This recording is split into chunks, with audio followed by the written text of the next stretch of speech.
Hello everyone, my name is Preston Dennett and welcome to a new episode of UFOs and the Paranormal. Today's episode is called Humanoids and High Strangeness in Nevada, 5 True Cases.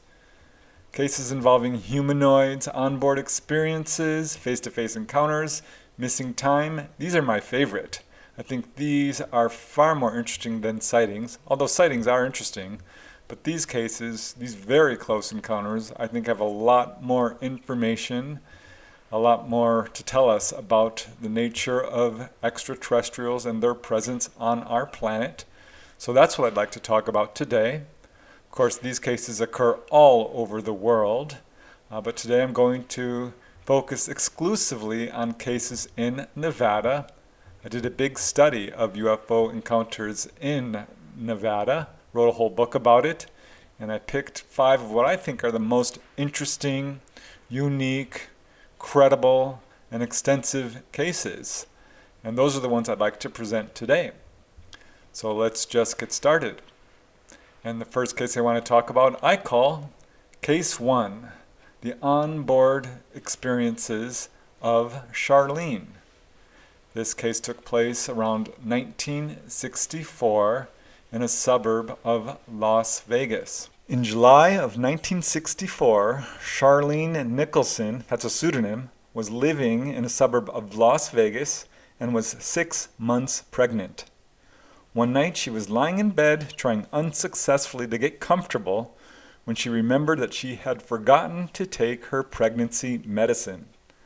She went to the kitchen and took her pill and wondered why it was suddenly so light outside. This was at night. Suddenly, the room began to shake, and Charlene assumed that there was a small earthquake. However, immediately afterwards, she heard a strange buzzing noise. She checked all the appliances and finally realized that the noise was actually coming from outside, and she went to the front door to investigate. And this is where it got really strange. And Charlene describes in her own words what happened next. As she says, "When I opened the door, all these bright lights are in my face. I can't see, so I keep covering my eyes with my hands, trying to peek out. I imagine there's been a car accident on the hill above me, but there are no sounds. And when the lights dim, there in front of me in the vacant lot sits a flying saucer. I don't believe in flying saucers. I think I go into shock because the next thing I remember is standing in my living room with my hands to my sides, clenched in fists. I have no words. I am fighting to get words. My mind is a blank slate, and it's been wiped clean. I am fighting so hard I can feel a fine sweat break out on my forehead." So at this point, Charlene starts searching her mind for the explanation of what she was looking at there outside. It was a flying saucer, she realized, and she returned back outside to take another look. And as she says, "I go to the front door. It's just sitting there. Red, white, and green lights form a halo near the top, and they are flashing on and off in rhythm. It's humming. I watch it. I look at my new Princess phone, but don't use it. I think of waking my husband, but don't. All that separates me from the saucer is a tall wooden fence. I go to the fence and peek over. I can see the rim around it, but I can't see the bottom. I look at all the houses. No one is out but me. I am alone, intrigued but afraid. I go to the end of the fence, become afraid, and go back. I look for windows or doors on the craft, but I don't see any. It glows from inside. The lights keep going on and off, and it keeps humming. I close the door, slap my face, and open the door. It's still there, and I keep watching. I find myself leaning, relaxed and comfortable against the door frame. I am alarmed. Something is wrong. How could I be so relaxed?" So this puzzled Charlene, and her next memory was of walking to the bedroom and going to sleep. This is not how she thought she would react, though this is quite common in UFO encounters. The next morning, Charlene told her husband that she saw some funny lights outside, and after that, her memory of the entire event became completely erased. She didn't remember it at all. However, after that night, Charlene found herself avoiding the vacant lot, which she used to often cross as it was a shortcut to the local convenience store. But she didn't want to go there anymore, and she wasn't even sure why. She told herself that she was just avoiding the hill. Time marched on, and 2 months later, Charlene and her husband had a beautiful baby boy. But it wasn't until 1 month later, in October, that Charlene's friends surprised her with a baby shower. And one of her friends just happened to mention that she had just read a book about flying saucers. And as if on cue, Charlene's memory of her encounter flooded back into her mind. She blurted out her story to her friends, who all looked at her like she was crazy. Still, Charlene couldn't get the experience out of her mind. She began to study and read about UFOs, and she soon learned about the phenomenon of missing time and abductions and wondered if that had happened to her. So she went to a therapist who agreed to hypnotize her, but warned her that he didn't believe in UFOs and thought that she had probably been traumatized by some other event. So together, they had 3 sessions, but Charlene's resistance to recalling the event was too strong to overcome. Years later, she tried again with only limited success. On this occasion, she did recall feeling a strange movement, as if she was being lifted up into the sky. She also had a clear vision of her house and property from an elevated position, and then she recalled seeing shadowy figures approaching her. But beyond that, her memory stopped. She just couldn't get through this memory block. And 40 years later, Charlene is now in her 60s and is still wondering about this incident. As she says, and I quote, "I feel time is running out to get this resolved, and I've come to believe it's possible that my incident had missing time. I can't say that I was abducted. I truly hope I wasn't. Yet something is wrong. Why is this still affecting me so strongly? And why did I go back to bed? Why was I leaning on the door frame when I should have been on the alert? Even as I write this, I vacillate. Part of me wants to find out, and the other part is frightened." I think you'll agree that's a pretty interesting case, and I like it because it shows how a person can have missing time and then suddenly, spontaneously remember. So let's move to the second case, which I think is even more interesting. I call this one Case 2, A Boy Shoots a Gray Alien. This is a really dramatic case, and I don't think you've heard of this one before either. And yes, I think this does have something to say about UFOs, extraterrestrials, and how we interact with them. And that's why I wanted to cover it today. And this one takes place outside of Reno, about 30 miles east of Reno, Nevada, out in the desert area. It was around 1970 at about 10 a.m. in the morning. At the time, the main witness was only 7 years old, and his father was taking him out hunting. 4 years earlier, actually, on the witness's 3rd birthday, his dad had given him a .22 caliber rifle and taught him to shoot and hunt. On this particular night, he still had this same rifle, and they were going out rabbit hunting.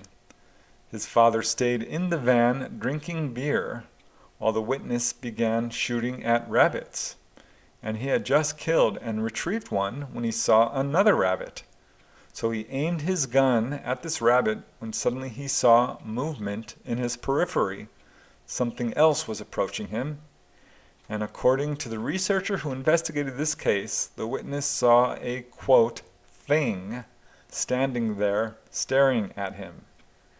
And I'd just like to read to you a little quote from the investigator's report. As the investigator writes, "He described the thing as about his same height as he was, which he estimated to be about 4 feet tall, very skinny with long arms, a large head with large dark eyes, and was grayish in color.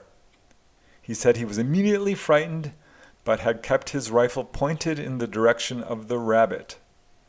The witness said he remembered keeping the thing within his peripheral vision and noticed that it started turning its head slightly to its right in the direction of the rabbit the witness had intended to shoot.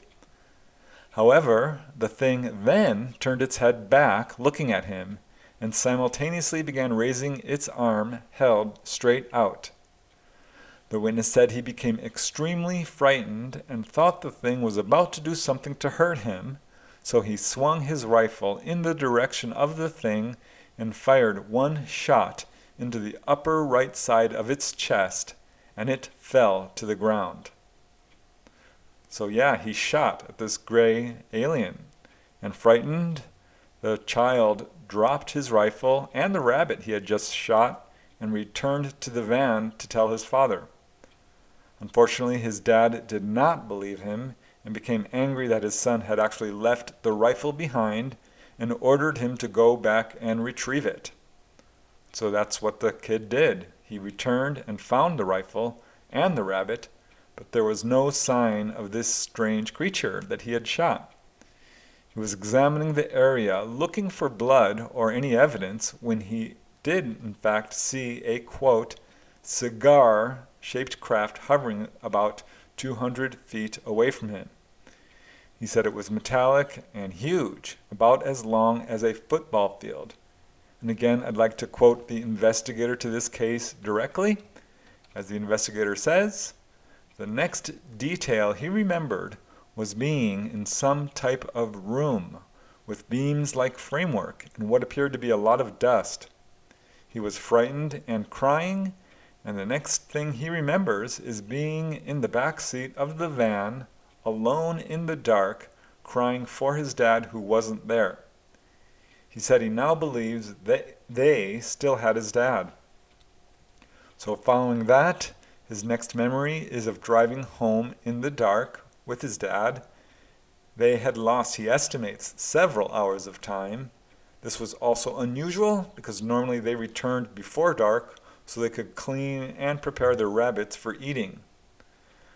The witness questioned his dad why it was so late, but his father didn't respond. And according to the investigator of this case, the witness is certain that he and his dad had both been taken on board and somehow returned to their van. The father refused to discuss with his son what had happened or talk about that hunting incident. The witness reported feeling guilty for shooting what he now believes was an extraterrestrial. And there was apparently some consequences to this, because in the months following this incident, this child felt the presence of someone watching him. Also, he says, a strange gray patch of hair appeared on his head, which caused much questioning and teasing from the people around him. He had no explanation for it, but feels like it had something to do with this encounter. He also began having problems with his throat and ears, and later underwent multiple medical examinations by different doctors who have been unable to find the cause of his problems. And according to the witness, one doctor did in fact confirm the presence of what appears to be some kind of implant in one of his ears. But he has no health insurance, so the witness has been unable to investigate this any further. But at least one of the doctors thought there was a type of implant in his ear. Without health insurance, he couldn't pay for any procedure to remove it. But it wasn't long before this same witness reported further encounters. He recalled being taken inside a craft which he says was, quote, just controlled by the placement of hands on the inside surface of the craft. There were no controls or anything tangible seen. So, events continued, and it was in the first week of November 2012, while on the property north of his home, that he saw what he believes are the same beings again. He now says that he has visions and dreams of them constantly, and the investigator of this case was told by the witness that he continues to recall more memories of his encounters as time goes on. So that's all the information I have on this case. It's still ongoing. I think you'll agree that's a very unusual case. So now let's move to case 3. This is one involving very high strangeness. I call this case 3, Missing Time in Indian Springs. And this took place on December 3rd, 1983, to a group of airmen stationed at Indian Springs Air Force Base. There's a lot of UFO encounters in this area, and this one is a very unusual case. Again, this case occurred on December 3rd, 1983, when a group of airmen who were stationed at Indian Springs Air Force Base decided to head a few miles off the base out into the desert with a keg of beer and have a little party. There wasn't really much else to do in this area. It was around 2 a.m. when one of the airmen became tired and decided he was going to walk back to the dorms. But the friend that had driven him there wanted to stay, so Steven, as I call him, that's a pseudonym, he decided that he would just walk back to the base, which was only about 3 miles away. It was a pretty cold night, but he was warmly dressed. He left the party and began walking home. And he was less than halfway back to the base. He began to shiver from the cold, and he describes what happened next. As the witness says, "I kneeled down to gather some body heat. The next thing I know is that I am waking up with a man on top of me with a gun stuck between my eyes. He was the owner of the home I had gotten into. So looking around, Stephen discovered that he had somehow lost consciousness and was now in the home of a private residence of a complete stranger. And this man wanted to know how Stephen had gotten into his house, as all the doors and windows were still locked and the yard was fenced in with a watchdog. Stephen was unable to provide an answer. He had no memory of how he had gotten into the house. The owner kept him at gunpoint while his wife called the police. Very strange. And as the witness writes, and I quote, "When the police arrived, they simply drove me to the base and left me with my base commander. The homeowner had found me sleeping on his couch in his living room. I had a pillow under my head and a blanket over me. Neither I nor the homeowner knew each other, and neither one of us had any idea how I got into his home." So Steve's base commander was left speechless by the incident, as was Steve himself. Steve was his administrative assistant, and the base commander knew that Steve would not do anything which would jeopardize his job.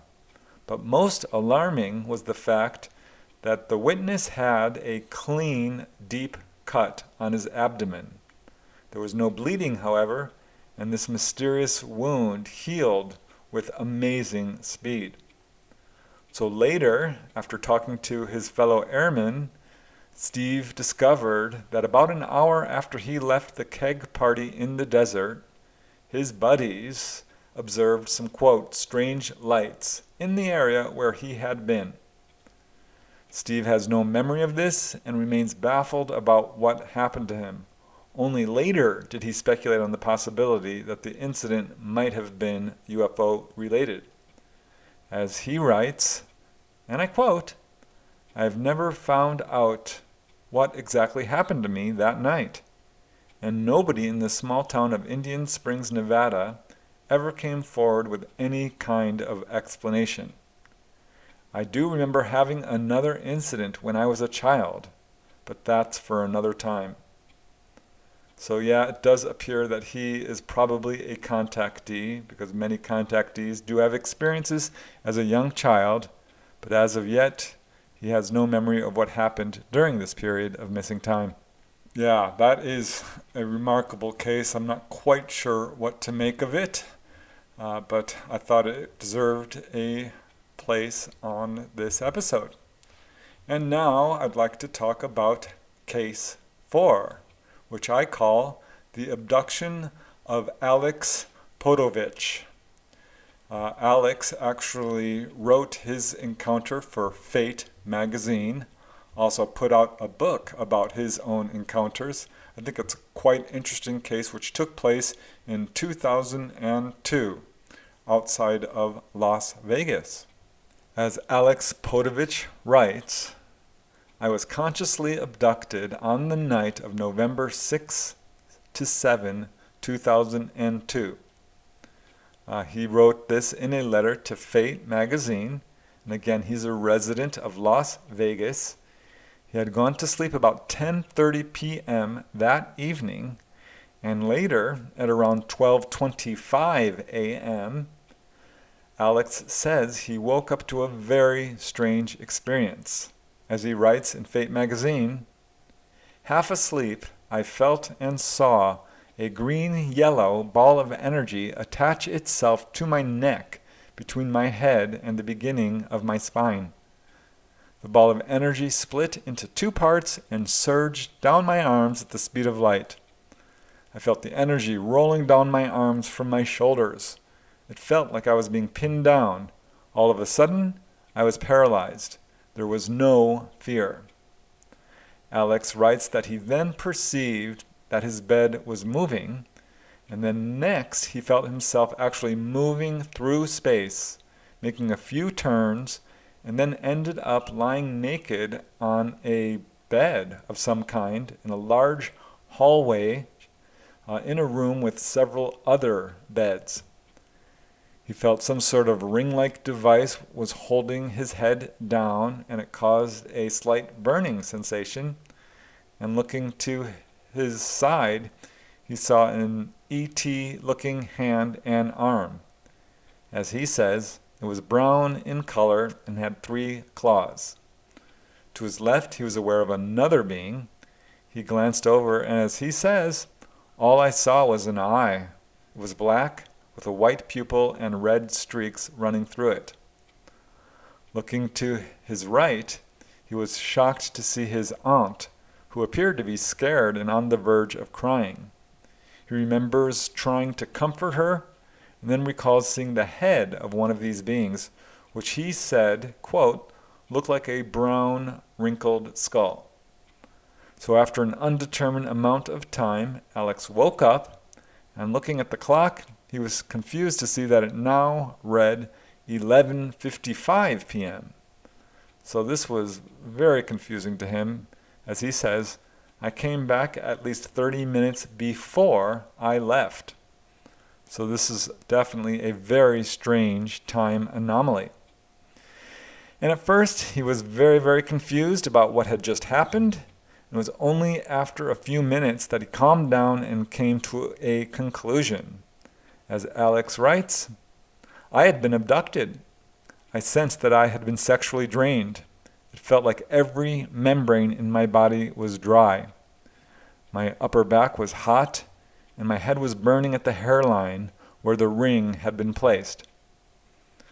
Alex says that following this, every night for the next week, the ETs arrived, attempting first to get inside his head, inside his consciousness, and on each occasion, he says he was able to mentally fight them off with determined willpower.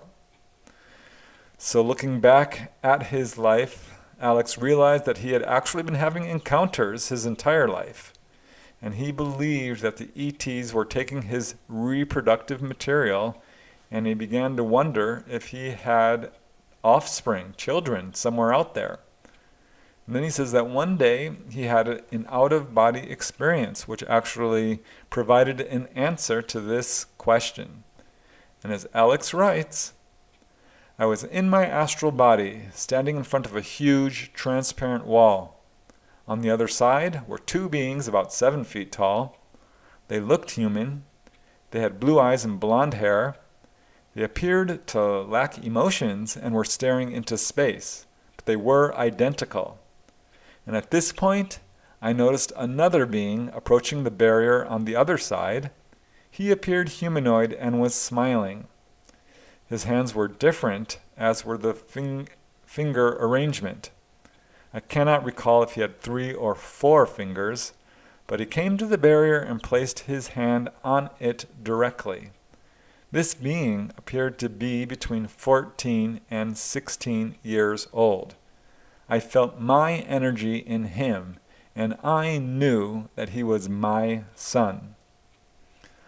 So his initial reaction to this experience was to attempt to continue to contact the beings. As he says, I wanted to learn from them and to teach them as well. However, recently, Alex says he has developed some fear regarding his encounters. He wonders what kind of being would create another child using his genetics without his conscious permission and causing him so much fear. As he says, these were not the actions of evolved, compassionate beings. They were not concerned with my well-being at all. This was his impression. So now he has no desire to have extraterrestrial contact. And as he writes, as a result of these experiences, I have written a small guide on how to stop these abductions. I hope that it will help other people free themselves. So you can see that encounter did affect Alex Podovich quite profoundly. And now we get to the final case in this presentation, and I call this Case 5, Humanoids Along Route 95. This is a brief case, but I think pretty interesting and unusual, and it involves a couple who was driving along Route 95 on the way from Las Vegas to Beatty, Nevada, and as you will see, they had a very interesting encounter. It was around 9 p.m. on December 8, 2006, when Charles Gantry and his wife Teresa, these are pseudonyms, were driving north on Route 95 between Las Vegas and Beatty in Nevada. By the way, Indian Springs is right in between these two cities, so this is an area where there does appear to be a lot of UFO activity.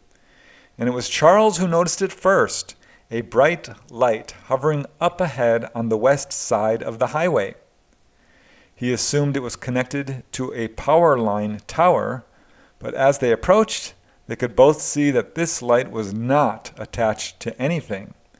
And as they drove alongside the object, they both had to peer upward through the windshield of their car to observe it, and what they saw was an apparent UFO. There was a porthole, and they could see humanoid figures looking back at them. And I'll just quote the witness directly. As Charles says, "We both observed a cylinder-shaped object about as long as a city bus suspended in the air. There was a window across the cylinder, and the window appeared to be at a 45-degree angle downward facing toward us. There appeared to be a panel of some kind along the entire length of the window. There were figures seated at the panel across the length of the object, and what appeared to be several figures standing behind them. My wife and I both got the feeling that the figures inside the object were looking at us." So they're driving by this thing along the highway at a pretty good speed, and they could see that the interior of the craft was also brightly illuminated. They both agreed that it was totally silent, and in just a few moments they drove right by it. Charles turned to his wife and asked, "Do you want to turn around and go back?" And she nodded and exclaimed, "Yes." So Charles quickly pulled a U-turn at the next available spot, and when they approached the spot where they had seen this thing, the object was still there. But as they arrived, the object suddenly streaked off, moving, he said, near the speed of light. It rose over a mountain and descended behind it, heading towards, they believed, Las Vegas. And it was 4 years following this incident that the witnesses decided to report their sighting to the National UFO Reporting Center. And as you can see, it's quite an amazing case. Those are the 5 cases I wanted to present to you today. I think they are all quite interesting, all pretty extensive. 4 out of 5 of them do involve humanoids. I think probably the missing time in Indian Springs one also involves humanoids. He just doesn't remember. But these are all really interesting cases in which people have had really close contact with UFOs and extraterrestrials. Again, this is a worldwide phenomenon, but these cases are all from Nevada. I did present them in my book, UFOs over Nevada, A True History of Extraterrestrial Encounters in the Silver State. So if you want to read more about them, you can definitely check that book out. But that's it for today. I hope you've enjoyed this episode as much as I've enjoyed making it for you. I want to thank you very much for watching. I truly appreciate it. And until next time, keep looking for answers. Keep asking questions. And most importantly, keep having fun.